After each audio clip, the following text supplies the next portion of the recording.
on va commencer. Donc moi, je m'appelle Émilie Oudou, je suis consultante freelance en stratégie digitale et j'ai l'honneur de recevoir Gabriel Dabiche-Febel, fondateur de l'agence 1 minute 30 du coup.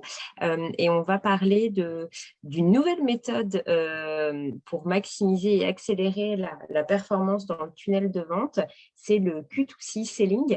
Donc Gabriel, je te laisse te présenter et voilà, tu vas nous parler de cette nouvelle méthode inédite sur le marché. Merci beaucoup, Émilie. Bonjour à tous. Avant ça, pour ceux qui ne me connaissent pas, je voulais présenter rapidement ce que je faisais, présenter l'agence et présenter pas mal de bouquins. Alors, non pas parce que j'ai l'habitude de présenter tous les bouquins, mais il y a une petite storytelling qui va avec et qui introduit finalement la méthode Q2C Selling dont je veux vous parler. Bonjour à tous, je m'appelle Gabriel Dabiche-Febel, je suis le fondateur de l'agence 1 minute 30. L'agence 1 minute 30, c'est une agence que j'ai créée en 2012, pionnière en inbound marketing. On a été vraiment les premiers, parmi les premiers, à introduire la méthodologie en France, à se l'approprier, à l'appliquer pour nous-mêmes. Donc, ça fait maintenant près de 10 ans qu'on fait un article de blog par jour, une newsletter par semaine, un livre blanc par trimestre, qu'on a créé une maison d'édition, qu'on fait maintenant un webinaire par semaine aussi, donc de la vidéo. Voilà, on produit énormément de contenu. L'idée, c'est de se créer sa propre audience et de la convertir en client. Et c'est ce qu'on fait depuis 10 ans et ça nous a amené à nous développer pas mal.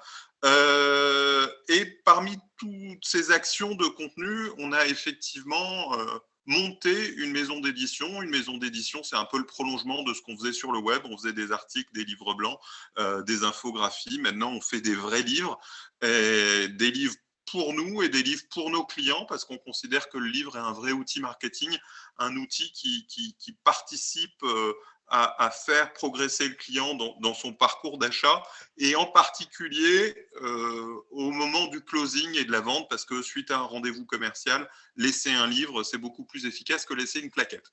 Voilà pour la toute petite introduction. Je vais vous présenter aussi mes différents livres, justement dans cette idée de storytelling, avant d'attaquer la méthode Q2C Selling. Mon premier livre, je l'ai écrit en 2018, c'est Croître ou mourir, il faut choisir. Et je remonte si loin dans mes livres, c'est que mon deuxième, je l'ai écrit avec Stéphane Coulot, Marketing Automation, faites plaisir à vos clients et accélérez votre business. On a parlé de 20 scénarios de marketing automation dans une après-midi et une journée consacrée au marketing automation. C'est bon de le rappeler. Il est toujours d'actualité. C'est des scénarios détaillés de comment mettre en place, en fonction des triggers, les bons arbres de décision dans vos scénarios. Je vous le recommande si vous êtes justement en réflexion sur le marketing automation. Et vous le verrez, il y a du parallèle avec le processus de vente nouvelle génération, la méthode Q2C Selling, sur laquelle on travaille actuellement avec Nicolas Delunière. Je le précise et je le répéterai, je ne suis pas seul à l'écrire. Autre livre pour les éditeurs SaaS, tous les secrets de la croissance pour accélérer la vente de votre solution logicielle, un petit jeu de mots autour du SaaS fait avec Colin Lalouette de AppVisor. Et puis, notre toute dernière collection sur laquelle on a mis les bouchées doubles et on a commencé à travailler il y a 2 ans, au début de la Covid, c'est une collection de méthodes autour du design thinking et de l'intelligence collective. Q2C Selling en fait partie. Et donc, le premier livre qui était sorti il y a à peu près 1 an, c'est Acquisition Strategy Design, plan marketing nouvelle génération. C'est une méthode pour construire sa stratégie d'acquisition à partir d'une compréhension fine du parcours d'achat de vos clients. Donc, on travaille en design thinking, en intelligence collective autour d'un canevas pour comprendre le processus d'achat du client.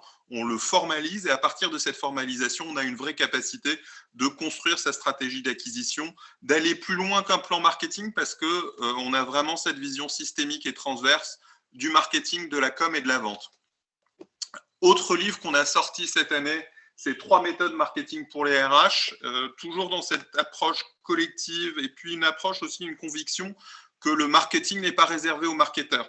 Et là, on déploie 3 méthodes marketing pour les RH, l'une autour de la marque employeur, l'autre autour du recrutement et la dernière autour de l'expérience collaborateur. C'est l'adaptation de méthodes marketing, en particulier Acquisition Strategy Design adapté au recrutement, l'expérience collaborateur qui correspond à l'expérience client. Et sur l'expérience client, j'ai presque fini mon déballage de livres. On sort Customer Experience Redesign dans moins de 2 semaines.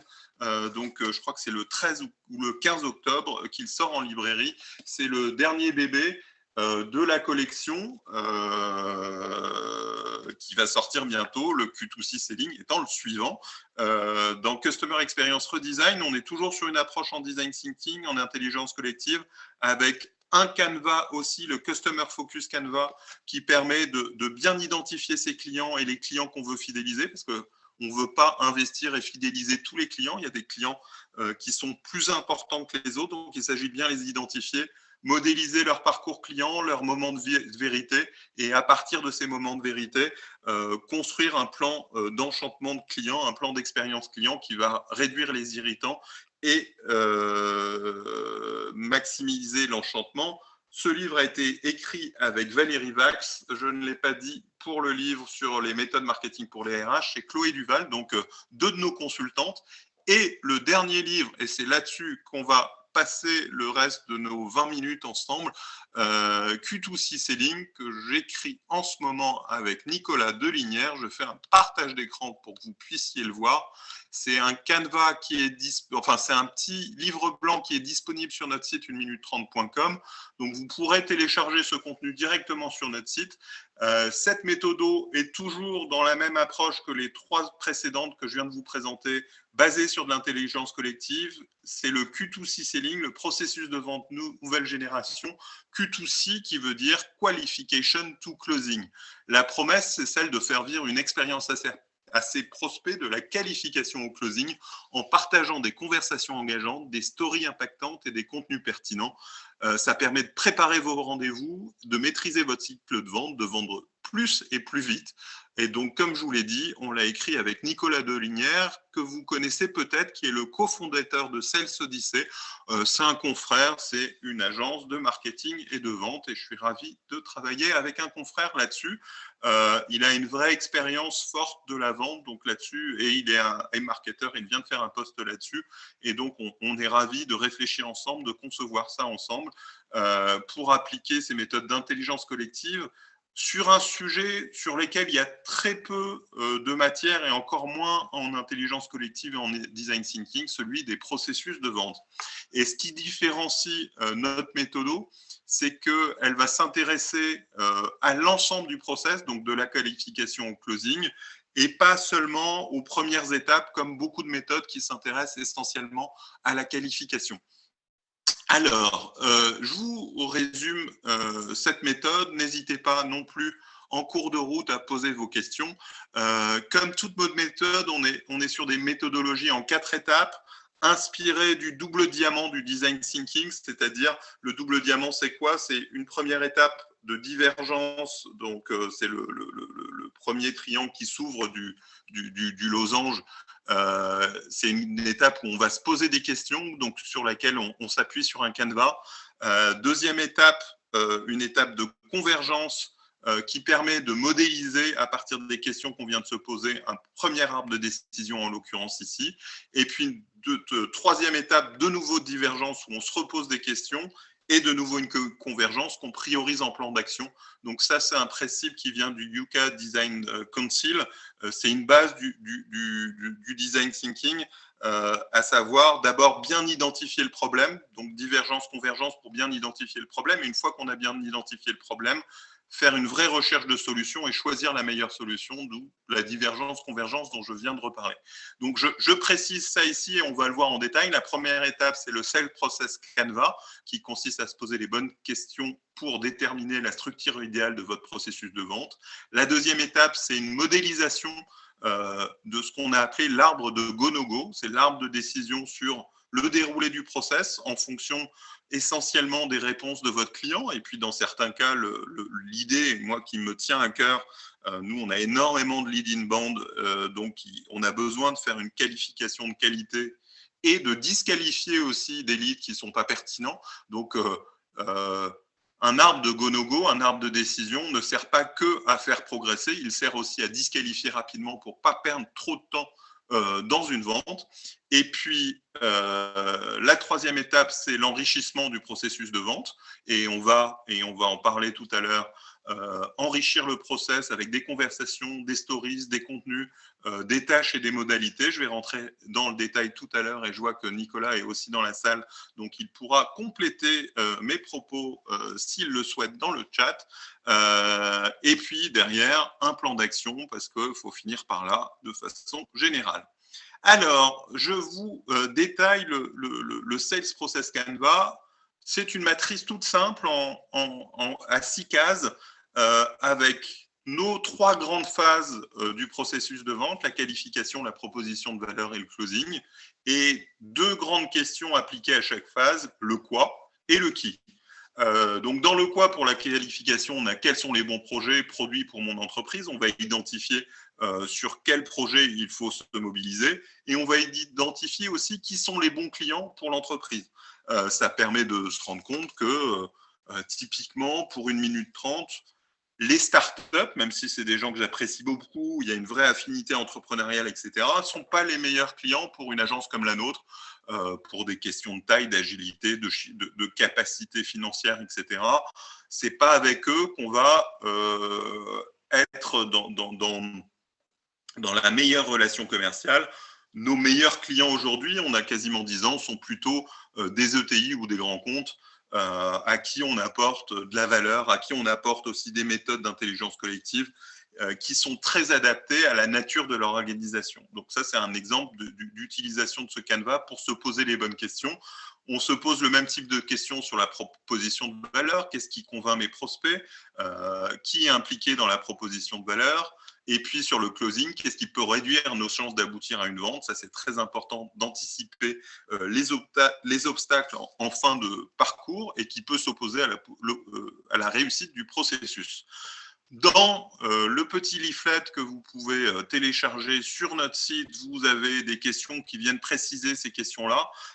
Elles sont utiles si vous êtes dans une logique d'atelier à animer. Ça permet de creuser les questions, de venir ajouter, toujours dans cette logique d'intelligence collective, plus de post-it, de faire en sorte que les groupes participent plus, approfondissent, apportent de la valeur, construisent, et ça c'est toute la beauté de ces méthodes de design thinking, je ne sais pas si vous les pratiquez déjà ou pas, viennent vraiment construire un consensus, viennent vraiment construire une vision commune et partagée à travers ce temps d'échange autour de chacune de ces questions.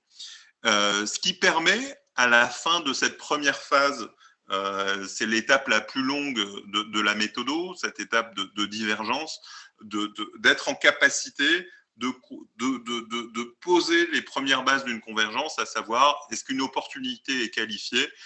Si on peut définir des affirmations ou règles qui permettent de déterminer si un lead est qualifié ou non, on va être en mesure de dire qu'il y a un seuil autour d'un budget, qu'il y a des conditions de secteur d'activité, de taille d'entreprise, de nombre de collaborateurs pour lesquels votre proposition de valeur ou l'une de vos propositions de valeur va être adaptée au profil du client.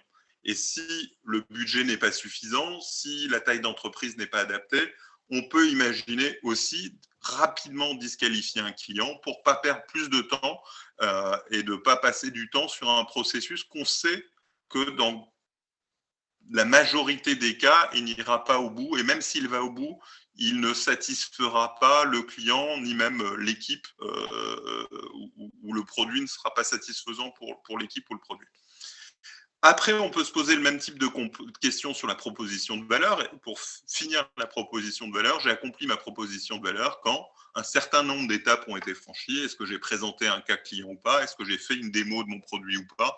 Il s'agit d'avoir une vision un peu complète de tout ce qu'il faut présenter pour qu'une proposition de valeur soit complète. Et puis, après, une opportunité closée, quand je sais définir pourquoi nous avons perdu ou pourquoi nous avons gagné. Ça, c'est important pour avoir toute cette boucle de rétroaction et de performance pour améliorer le process, d'être en capacité de vraiment closer pas quand on a signé, mais aussi quand on sait pourquoi on a signé ou qu'on sait pourquoi on a perdu. Donc voici cette première phase, cette première étape du Canva. À travers toutes les questions qu'on se pose, on a de la matière pour construire notre arbre de go-no-go, notre arbre de décision. Et là-dessus, on est sur une logique simple qui est proche, et c'est l'un des parallèles avec le marketing automation, qui est proche de la façon dont on construit un scénario de marketing automation. Je vous en parlais tout à l'heure dans notre livre avec Stéphane Coulot, Marketing Automation, faites plaisir à vos clients, accélérez votre business. On a 20 scénarios qu'on a présentés justement sous forme d'acte de décision, parce que dans le marketing automation, vous avez la même logique. Il y a un certain nombre de triggers. Quand les triggers sont franchis, alors on lance une action ou une autre action, le plus souvent un email dans du marketing automation. Dans un arbre de décision de vente, on va avoir beaucoup plus de liberté et de panoplie de réponses, entre autres parce qu'on est dans le cadre de rendez-vous, de relations humaines, donc on peut avoir des conversations, des présentations de documents, des séquences, envoyer des emails aussi, mais on construit cette vision et on la formalise de la même façon qu'on formalise un scénario de marketing automation. Donc en fonction des facteurs de qualification qu'on a évoqués tout à l'heure, en fonction de certaines réponses du client, en fonction de la nature de l'offre qu'on a considérée comme la plus pertinente pour répondre aux besoins du client, on va suivre une branche ou une autre du processus du processus de vente, une branche ou une autre de cet arbre de décision qu'il va falloir bien formaliser. Et voici un exemple de formalisation d'arbre de décision avec ces différents facteurs. Et ce qui est important aussi, la notion de stop, comme je vous le disais, stopper tôt, c'est une façon d'économiser de l'argent parce que investir du temps sur un projet qu'on sait perdant, ou investir du temps dans un appel d'offres, dans une compétition sur laquelle il y a trop de personnes, par exemple, ça peut être un critère d'aller ou pas sur une compétition, c'est de savoir le nombre de compétiteurs. On considère toujours que nos compétiteurs sont bons, donc plus il y en a, plus ça diminue nos chances de gagner. Et en fonction de ça, en fonction de la valeur de l'appel d'offres, on peut faire un arbitrage. Pour nous, la règle, c'est que le budget de l'appel d'offres divisé par le nombre de compétiteurs soit supérieur à 30 000, par exemple. Donc, on ira sur un appel d'offres à 5 compétiteurs que sur le budget global, par exemple, et à plus de 150 000 euros. Et si on est en dessous, on n'y va pas. Typiquement, un appel d'offres à 100 000 euros avec 5 compétiteurs, on n'y va pas, parce qu'on considère que notre espérance de gain par rapport au temps investi n'est pas suffisante. Après, sauf exception, bien sûr, selon l'affinité qu'on a avec le prospect, le client, avec le projet. Si on est sûr de gagner parce que l'appel d'offres correspond pile poil à ce qu'on sait faire et qu'il ne demande pas nécessairement énormément d'investissement ad hoc parce qu'on peut y répondre, par exemple, avec un livre qu'on a déjà écrit, et juste en envoyant le livre à nos clients, ce qui arrive, dans ces cas-là, on peut faire l'investissement. Mais s'il y a de la créa, etc., on ne va pas la faire. Voici l'arbre de décision, une étape clé, une étape structurante, une étape extrêmement importante aussi pour donner de la vision et de la clarté à son équipe commerciale. L'arbre de décision peut être, une fois qu'il est formalisé, imprimé, mis au mur comme un élément de convergence et d'évolution commune de l'ensemble des processus commerciaux. C'est lui qu'on pourra faire évoluer, c'est lui sur lequel on pourra se rendre compte de ce qui marche et ce qui ne marche pas, et donc d'en faire un peu comme les personas en marketing, où moi je connais un certain nombre de nos clients qui ont affiché leurs personas au mur pour que toute l'équipe marketing se les approprie, puisse en parler comme des gens qu'ils connaissent, avec une vraie empathie vis-à-vis d'eux. On peut, dans une équipe commerciale, imaginer d'accrocher au mur son arbre de go-no-go. Troisième étape, la modélisation et l'enrichissement du processus de vente. Ce qui est bien, c'est que maintenant qu'on a décidé chacune des branches, on va être en capacité de venir lotir ces branches, de venir indiquer ce qu'on fait dans chacune des branches, ce qu'on va dire, ce qu'on va présenter lors du rendez-vous commercial, parce qu'un certain nombre de ces branches seront des rendez-vous. dans un arbre de décision, on va pouvoir modéliser 1, 2, 3, voire beaucoup plus de rendez-vous commerciaux selon la complexité du processus de vente. Et là, ce qui est intéressant, c'est qu'on va retrouver un peu comme dans les méthodes Acquisition Strategy Design dont je vous ai parlé ou Customer Experience Redesign, ce découpage par étapes correspondant aux branches du processus et dans lesquelles on va pouvoir dire, tiens, dans cette étape-là, ça peut être intéressant d'avoir telle ou telle conversation. Là, on a mis des exemples des conversations sur le processus, sur la rencontre. On va pouvoir présenter tel ou tel contenu, des articles de blog, des livres blancs, des présentations commerciales, des cas clients, des démos. On va pouvoir utiliser des stories. Ça, c'est un élément qu'on a rajouté dans cette vision du processus de vente en s'inspirant d'un livre qui m'a beaucoup marqué. Alors, j'ai oublié l'auteur là tout de suite, mais Nicolas va peut-être pouvoir le donner dans le chat. C'est Seven Stories Every Salesperson Must Tell, et je ne me rappelle plus de l'auteur. Et c'est un livre que Loïc Simon, que vous connaissez peut-être, m'avait présenté et que j'ai trouvé vraiment hyper intéressant. C'est que très souvent, on applique le storytelling au marketing. Et dans ce livre-là, l'auteur, dont j'ai oublié le nom, vous le retrouverez aussi sur Amazon parmi vous, comme ça vous pourrez le mettre aux autres. Mike Adams, a priori, Gabriel. Mike Adams, ouais, tout à fait. Ouais. Merci Nicolas. Donc Mike Adams explique que pour réussir sa vente, c'est important de raconter des histoires à ses clients. Et quand on lit ce livre, on se dit, mais oui, c'est bien sûr. Et effectivement, tous les vendeurs que je connais, moi y compris, on utilise beaucoup de storytelling dans nos ventes. C'est la meilleure façon de partager quelque chose avec le client, c'est de lui raconter une histoire, de lui raconter l'histoire de la création d'une minute 30, lui raconter l'histoire de success story avec les clients, lui raconter l'histoire de moments plus difficiles avec certains autres clients, mais moments qu'on a réussi à dépasser pour finalement satisfaire le client. Toutes ces histoires-là sont des éléments hyper importants pour transmettre des choses dans une vente de façon beaucoup plus émotionnelle, beaucoup plus forte, parce que nos cerveaux humains aiment les histoires beaucoup plus fortes que avec des supports commerciaux beaucoup plus intimes aussi et intuitus personnels. La vente, c'est le meilleur endroit pour faire pour raconter des histoires, beaucoup plus qu'en marketing. En marketing, c'est souvent un peu tiré par les cheveux. C'est compliqué d'avoir un storytelling qui soit pas décrié par le public.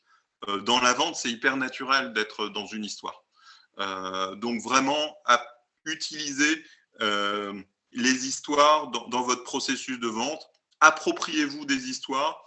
Si vous êtes DIRCO, aidez vos commerciaux à exprimer leurs histoires, à les raconter, donner-leur des clés. Et c'est aussi ça qu'on explique dans le livre. Nos grandes histoires, quand on les utilisait, à quel moment du processus de vente. Les tâches, parce que un processus de vente est engageant que si le client travaille aussi. On l'a dit tout à l'heure, vendre, c'est un investissement, ça prend du temps, ça prend de l'argent. Pour que la vente soit équilibrée, c'est bien aussi que l'acheteur s'investisse et investisse du temps et de l'argent. On s'assure comme ça qu'on est dans une symétrie des attentions et et on a plus de chances d'avoir une vente au bout s'il y a eu un investissement de la part de l'acheteur pendant la vente. Donc, on évoque aussi ce sujet des tâches et puis après, bien sûr, les modalités. C'est les rendez-vous, c'est les calls, c'est les visios. C'est aussi le marketing automation. Quand vous avez un outil de marketing automation synchronisé avec votre CRM, et je sais que Mécanique est en train de travailler là-dessus, quand vous avez ce type de solution, vous pouvez automatiser aussi le prolongement de votre arbre de décision s'il s'agit d'envoyer un mail après telle étape ou de relancer un prospect qui n'a pas réagi ou qui n'a pas pris de nouveau rendez-vous sous un certain nombre de jours. Le marketing automation, les outils d'automation peuvent être utiles. Et comme vous l'avez vu, on est vraiment dans la même logique de décision. On est sur un arbre de décision pour le go-no-go tree. On est sur un arbre de décision dans la modélisation de votre scénario de marketing automation. Donc, c'est hyper facile de connecter les deux. Dernière étape, non, je reste un tout petit peu sur cette étape-là, mais je crois que j'en ai déjà pas mal parlé. Je n'ai pas évoqué les conversations, ça c'est un sujet qu'on détaille et qu'on développe beaucoup dans le livre avec Nicolas. Je vous parlais d'histoire, je vous parlais de relations interpersonnelles, de relations humaines. Dans la relation humaine, il y a aussi la conversation. La conversation commerciale, c'est pas juste une somme de questions-réponses, c'est un vrai échange. Il y a, on ne peut pas tout modéliser et schématiser, mais il s'agit de se donner des objectifs, d'aller chercher certaines infos, beaucoup en la valeur du questionnement. Je trouve que la posture de conseil, c'est une posture de questionnement, on apprend beaucoup plus de choses avec un client ou même avec n'importe qui, enfin dans une relation, même business, dans une relation de conseil, etc., ou même amicale, en posant des questions qu'en donnant des affirmations. Donc la conversation, c'est un échange, un questionnement. À travers des questions, on peut induire des réponses. À travers des questions, on peut amener l'autre à lui-même se poser des questions, à apporter lui-même ses propres réponses. Donc, n'hésitez pas à faire toutes vos phases de découverte, de qualification en posant énormément de questions, en préparant ces questions, en étant vraiment dans un mode conversationnel, en n'hésitant pas non plus à demander à préciser quand vous n'avez pas bien compris, en reformulant quand les choses ne sont pas claires, toujours avec le point d'interrogation à la fin et jamais le point qui termine de l'affirmation. C'est bon en commerce, c'est bon en conseil, c'est bon dans vos relations. Vous ne vous ferez pas d'ennemis, vous braquerez personne en posant une question. C'est bon aussi si vous êtes étudiant auprès de vos professeurs. N'hésitez pas à questionner, n'hésitez pas à reformuler. Et donc, dans la vente, au moment de la découverte, mais tout au long du processus, préparez vos conversations, préparez vos questions et soyez comme ça en écoute permanence et en capacité aussi à rebondir sur des réponses qui vous surprennent. Voilà, c'était un petit point qui me semblait important avant de conclure sur la quatrième étape, qui consiste à prioriser les actions. Donc, à partir de tous ces schémas, ces process, ces conversations à définir, ces documents à créer, etc., on va prioriser les actions qui semblent les plus pertinentes et aussi utiliser vraiment le post-mortem, qu'on ait gagné ou perdu, d'aller chercher auprès du client pourquoi on a gagné et pourquoi on a perdu, ce qui permet aussi d'améliorer et d'optimiser le processus de vente, de l'enrichir par la suite et de le faire évoluer. Si typiquement, il y a parfois des étapes en trop, on veut tellement l'alourdir qu'il devient trop long et qu'on a pu perdre parce qu'on n'était pas assez rapide. A contrario, on peut aussi être beaucoup trop rapide et perdre parce qu'on a répondu trop vite. Moi, pendant longtemps, j'ai eu ce problème-là dans mon propre processus de vente. Vu que les clients me trouvaient en premier grâce à l'inbound marketing, ils venaient me voir alors qu'ils étaient encore en sensibilisation et pas encore assez avancés dans leur décision d'achat, ce qui fait que je leur faisais des réponses trop vite. Et j'ai appris à les faire patienter, à attendre qu'ils voient d'autres confrères avant de leur faire une réponse. Et en leur disant, bah, très bien, vous êtes au début, c'est trop tôt pour que je vous fasse une réponse. Ce que je vous propose, c'est que vous voyez 2-3 confrères, qu'on se revoie après ce moment-là et qu'à ce moment-là, je vous fasse une vraie réponse. Parce que sinon, bah, je sortais ma réponse trop vite et eux n'étaient pas prêts et ma réponse leur avait servi pour préciser leurs besoins qu'ils allaient mieux exprimer aux confrères. Donc ça, c'est des choses qui sont importantes d'appréhender et le fait de prendre le temps de formaliser son processus, de le mettre en forme et d'écouter les clients sur les raisons de votre victoire ou de votre perte est très important pour améliorer et affiner les choses. Dans l'exemple que je viens de vous faire, on n'était pas sur un problème de comment mon processus de vente était. C'était pas un problème de qualification, c'était pas un problème non plus de proposition de valeur, c'était vraiment un problème de timing où il fallait laisser plus de temps entre la qualification et la proposition de valeur, le temps d'être sûr que le client soit mûr. Et voilà, j'en profite pour vous annoncer la sortie du livre en début 2022. Je crois qu'on a tablé sur février 2022. Ça va nous laisser le temps de vous partager le livre.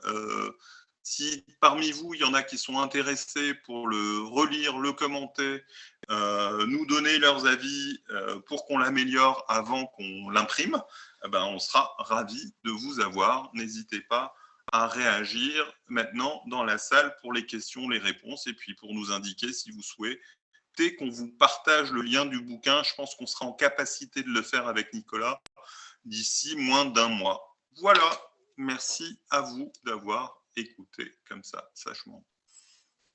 Merci Gabriel. Est-ce que le public a des questions? Alors, excusez-moi, j'ai la crève. Moi, j'en ai quelques-unes, Gabriel. Dans une logique d'agence comme la vôtre, vous êtes dans une logique d'inbound marketing, donc vous produisez du contenu premium à télécharger, etc. Donc, j'imagine que vous générez pas mal de leads.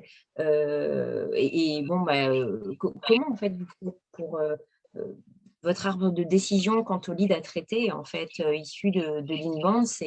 Vous avez une méthode particulière, puisque j'imagine que entre des demandes d'étudiants, des demandes de concurrents, etc., il y a du volume, mais voilà.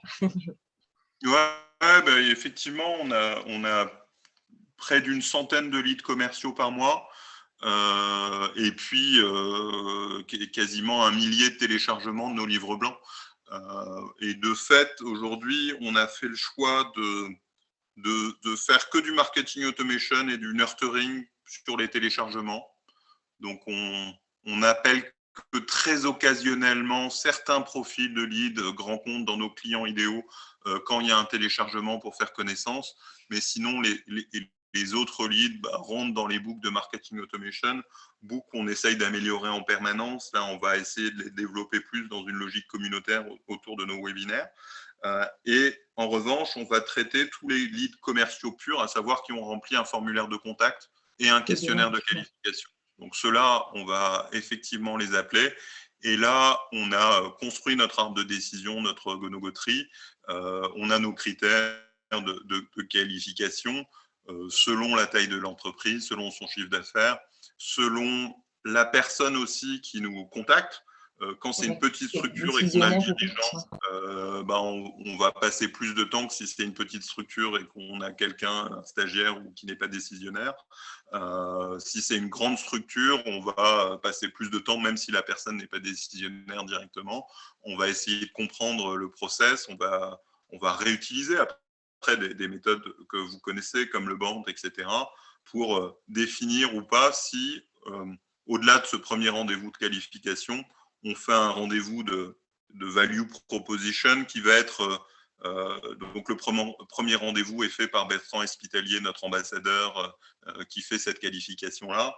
Et si on considère qu'on a un match, on va faire un deuxième rendez-vous avec Bertrand et un consultant qu'on pressent pour accompagner le client sur la résolution de son problème marketing. Et le consultant là va lui rentrer plus dans le besoin, parce que Bertrand, dans le premier rendez-vous, n'est pas tellement dans le besoin du client, il est plus dans la compréhension des enjeux et de la problématique. Et dans le deuxième rendez-vous, on va plus rentrer dans le besoin, essayer d'identifier la méthode qui correspond le mieux aux besoins du client, commencer à présenter la méthode et potentiellement faire un troisième rendez-vous avec des cas clients et des retours d'expérience. Ça, c'est dans des logiques de gré à gré. Après, quand on est sur une logique de compétition, il y a cette évaluation un peu plus mathématique que tu t'exposais. Qui détermine ou pas si on avance dans le projet. Et là, pareil, on fait un deuxième rendez-vous avec un consultant pour la prise de brief. Et on choisit après ce deuxième rendez-vous de nouveau si on investit ou pas, si on sent qu'on est légitime pour répondre ou pas. Ça ne sert à rien de monter sur un appel d'offres où on sent qu'on n'est pas complètement légitime, parce qu'il y a toujours des gens plus légitimes que nous dans ces cas-là. Ok, merci Gabriel. Et dans les logiques de conversation que tu évoquais, est-ce que Est-ce qu'à un moment, vous positionnez un peu de social selling ou est-ce que vous l'intégrez ou on est vraiment dans une logique de conversation en one-to-one où Dans, la présence sociale importe moins dans le Q2C selling, on est vraiment dans les rendez-vous une fois les que le rencontres. client est rentré en contact avec l'équipe commerciale. Donc, on est vraiment dans la fin du process. Alors, ça Ouais. ne veut pas dire Ok. que entre deux rendez-vous, on ne peut pas taguer un client sur LinkedIn ou continuer à rester présent entre deux rendez-vous. Mais vraiment, on se concentre là sur la fin du process, sur la succession des rendez-vous R1, R2, R3, etc. Ouais. Et de fait, dans le prolongement de l'autre méthode dont j'ai parlé tout à l'heure, l'acquisition strategy design, qui va, elle, consister à surtout se consacrer jusqu'à amener le client, le lead, aux commerciaux. Donc la vision Ouais. acquisition C'est est quand même vraiment. transverse. Ouais. Elle s'attaque surtout sur les premières phases de l'acquisition et un peu sur la fin. Là, on est vraiment sur la Ouais. fin, à savoir le moment où Le on est en closing. relation. Ouais. Ok. Et on Ok. sait aujourd'hui que 60% à 70% du process se fait sans la présence des commerciaux. Et c'est les 30 derniers pourcents, enfin, selon ce que veut dire le pourcentage, hein, là-dessus j'ai des réserves, qui se Oui, fait c'est vrai avec que le commercial. ouais, ouais. Ok. Ok. Ok. Super. Bah, merci beaucoup, Gabriel. Eh bien, écoutez, on arrive à la fin de cette merveilleuse journée, de cet événement. Est-ce que, Gabriel, tu veux dire un dernier mot avant que je clôture notre journée? Ben, j'en profite pour remercier tous mes co-auteurs. Je vois que Nicolas a écrit d'autres choses dans le chat, donc je suis ravi de travailler avec Nicolas et je suis ravi d'avoir travaillé avec Valérie, avec Chloé, avec Stéphane, avec Colin. C'est toujours faire un bouquin, c'est toujours une source d'apprentissage et de plaisir collectif. Donc, n'hésitez pas, si vous voulez faire un bouquin, à penser à 1 minute 30 publishing et puis à acheter nos bouquins parce que c'est aussi une façon de récompenser notre travail. Voilà. Et vous pouvez Merci, télécharger Gabriel. tous nos livres blancs sur notre site. Ce qui est génial, c'est qu'en vous inscrivant sur notre communauté, vous remplissez une seule fois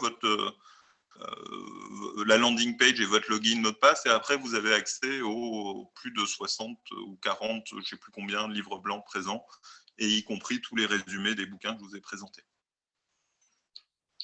Voilà pour le Merci, petit call to Gabriel. action. C'est un bel espace de contenu.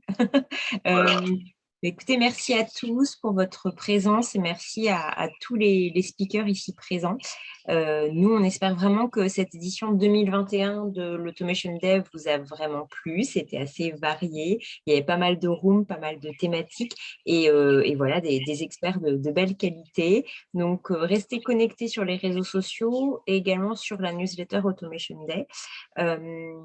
Voilà, on invite également, voilà, vous pourrez suivre nos actus et les prochains événements. Il n'y aura malheureusement pas de replay, mais on vous proposera en fait des contenus qui vont vous permettre voilà, d'aller un petit peu plus loin au niveau des ateliers et des conférences. Et puis, ben, je n'ai qu'un mot à vous dire, rendez-vous en 2022 pour la prochaine édition. À très vite. Salut Émilie, merci beaucoup. Merci à vous tous. Au revoir, bye bye.